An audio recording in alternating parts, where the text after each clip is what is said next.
रात का सन्नाटा हवेली के आंगन में और भी गहरा होता जा रहा था। चारों तरफ बस ठंडी हवाओं की सरसराहट और दिल को दहला देने वाली बेचैनी थी। हवेली के बड़े हाल में मायरा अकेली बैठी थी, इसकी आंखों में आंसू थे। वो खामोश थी मगर दिल चीख रहा था।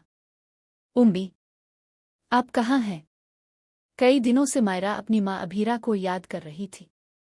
इसका दिल तड़प रहा था। इसे समझ ही नहीं आ रहा था कि आखिर उम्मी अचानक क्यों गायब हो गई। बचपन से ही इसने सीखा था कि चाहे दुनिया बदल जाए मगर माँ का साथ कभी नहीं छूटता। लेकिन इस बार सब कुछ उलट हो गया था। वो बार बार फोन उठाती और फिर रख देती, मगर इस रात इसने हिम्मत की। कांपते हाथों से नंबर मिलाया। घंटियों की आवाज कमरे में गूंजने लगी। उठाओ ना उम्मी, प्लीज उठाओ, ओ मायरा बड़बड़ाई। कॉल मिल गई। दूसरी तरफ किसी ने कॉल रिसीव तो की लेकिन कोई आवाज ना आई। मायरा ने सोचा शायद नेटवर्क की खराबी है। इसने आंखें बंद की और दिल की सारी बातें कहने लगी। उम्मी, आप क्यों नहीं आ रहे? सब कहते हैं आप ठीक हैं, लेकिन अगर सब ठीक है तो आप मुझसे बात क्यों नहीं कर रहे? मुझे आपकी बहुत याद आ रही है। मैं बहुत डर रही हूं। इसकी आवाज टूट रही थी, लेकिन इसे ये नहीं मालूम था कि जिससे वो दिल की सारी बातें कर रही है वो इसकी माँ नहीं बल्कि जेल की दीवारों के बीच कैद अभीरा थी, जिसके हाथ में काल जेलर ने जबरदस्ती दिया था। अभीरा की आंखों से आंसू बह निकले। वो चाहकर भी बोल नहीं पा रही थी। सामने जेलर खड़ा था और उसने सख्ती से कहा था, एक आवाज नहीं, वरना काल काट दी जाएगी। यूं माँ बेटी का रिश्ता इस रात सिर्फ खामोश आंसुओं और अधूरी बातों में कैद होकर रह गया। उधर घर में सबको ये डर था कि मायरा को कहीं सच्चाई का पता न चल जाए। अरमान ने इसे संभालने की कोशिश की। वो मायरा के पास आया और बोला, मायरा, सब ठीक है, तुम्हें फिक्र करने की जरूरत नहीं है। तुम्हारी उम्मी बहुत जल्द तुम्हारे पास होंगी। मगर मायरा ने फौरन सवाल दाग दिया, अगर सब ठीक है तो पापा मुझे क्यों टाल रहे हैं? और आप भी सब झूठ क्यों बोल रहे हो? मुझे लगता है उम्मी किसी बड़ी मुसीबत में है। मुझे सच बताओ अरमान। अरमान चौंक गया। वो जानता था कि अगर इसने सच बताया तो मायरा टूट जाएगी, और अगर झूठ बोला तो ये राज ज्यादा दिन छप न पाएगा। इसी कश्मकश में अरमान उलझा हुआ था कि अचानक हवेली के दरवाजे पर किसी का साया दिखाई दिया। वो थी गीतांजलि। गीतांजलि की चालाक मुस्कुराहट देखकर अरमान का दिल बैठ गया, क्योंकि वो जानता था कि ये औरत हमेशा मौका की तलाश में रहती है और अब शायद इसके हाथ में मायरा को तोड़ने का मौका आ चुका था। गीतांजलि आहिस्ता आहिस्ता मायरा के करीब आई और बोली, मायरा बेटा, तुम्हें पता है ना कि तुम्हारी उम्मी क्यों गायब है? मायरा ने फौरन चौंक कर पूछा, आंटी आपको पता है? प्लीज मुझे बताइए। अरमान बीच में ही बोल पड़ा, गीतांजलि जी अब प्लीज। लेकिन गीतांजलि ने अरमान को रोकते हुए मायरा की आंखों में देखा और कहा, तुम्हारी उम्मी इस वक्त जेल में है। ये सुनते ही मायरा के पैरों तले जमीन निकल गई। क्या? उम्मी जेल में? लेकिन क्यों? उन्होंने ऐसा किया?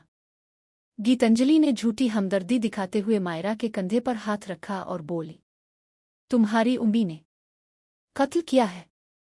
ये सुनकर मायरा चीख पड़ी। इसकी सांसें तेज हो गईं। नहीं, ये झूठ है।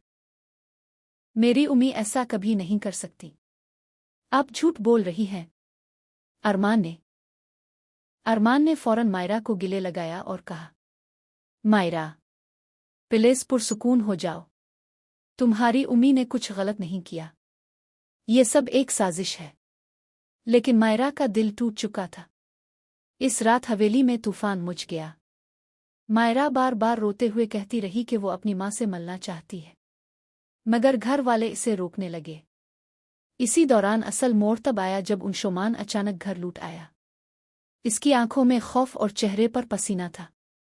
वो सीधा अरमान के पास गया और धीमी आवाज में बोला, अरमान, हमें बड़ी मुसीबत आने वाली है। मैंने शादी में जो देखा वो सब हमारे लिए खतरा है।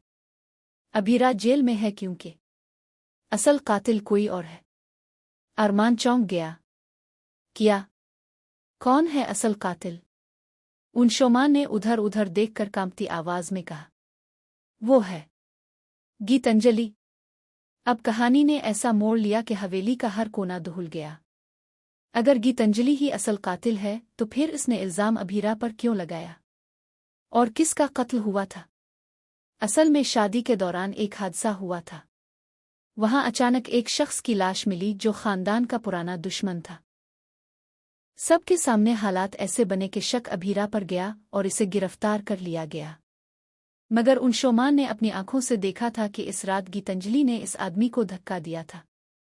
अब सवाल ये था, क्या अरमान मायरा के सामने ये सच लाएगा? आखिर मायरा ये सदमा बर्दाश्त न कर पाएगी। और सबसे बड़ा खतरा ये था कि गीतांजलि मायरा को अपने जाल में फंसाना चाहती थी। वो मायरा के करीब आकर बोली, बेटा मैं तुम्हारी उम्मीद जैसी हूं। अगर तुम्हें कोई दुख हो तो तुम मेरे पास आना। मायरा आहिस्ता आहिस्ता इसकी तरफ खींचने लगी। उधर जेल में बैठी अभीरा अपनी बेटी की आवाज सुनकर रो रही थी। इसके दिल में सिर्फ एक ख्वाहिश थी, काश मैं एक बार अपनी बेटी को गिले लगा सकूं। लेकिन इसे ये नहीं मालूम था कि जेल में भी एक बड़ा खतरा इसका इंतजार कर रहा है। रात को अचानक जेल के अंधेरे राहदारी में किसी ने इसके सेल का ताला खोल दिया। अभीरा चौंक कर उठी और देखा कि सामने कोई खड़ा है। वो थी गीतांजलि। अब असल खेल शुरू होने वाला था। गीतांजलि मुस्करा कर बोली, अभीरा तुम्हारी बेटी अब मेरी हो चुकी है और तुम्हें हमेशा के लिए यहीं सोना होगा। अभीरा ने चीख कर कहा, नहीं, मैं अपनी बेटी को कभी तुम्हें नहीं दूंगी। सच बाहर आएगा और तुम्हारा असली चेहरा सबके सामने होगा। मगर गीतांजलि ने सर्द हंसी हंसते हुए कहा, सच कभी बाहर नहीं आएगा, क्योंकि कल सुबह तुम इस जेल में नहीं रहोगी।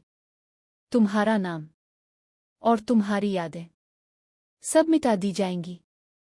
अभीरा का दिल कांप उठा। क्या वाकई गीतांजलि इसे हमेशा के लिए खत्म कर देगी?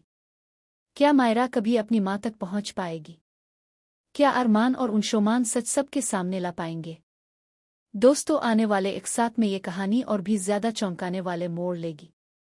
एक तरफ बेटी मायरा अपनी मां के लिए तड़प रही है, दूसरी तरफ मां अभीरा अपनी जान बचाने के लिए लड़ रही है। और बीच में खड़ा है अरमान, जो खानदान को बचाने और मायरा को टूटने से रोकने की कोशिश कर रहा है।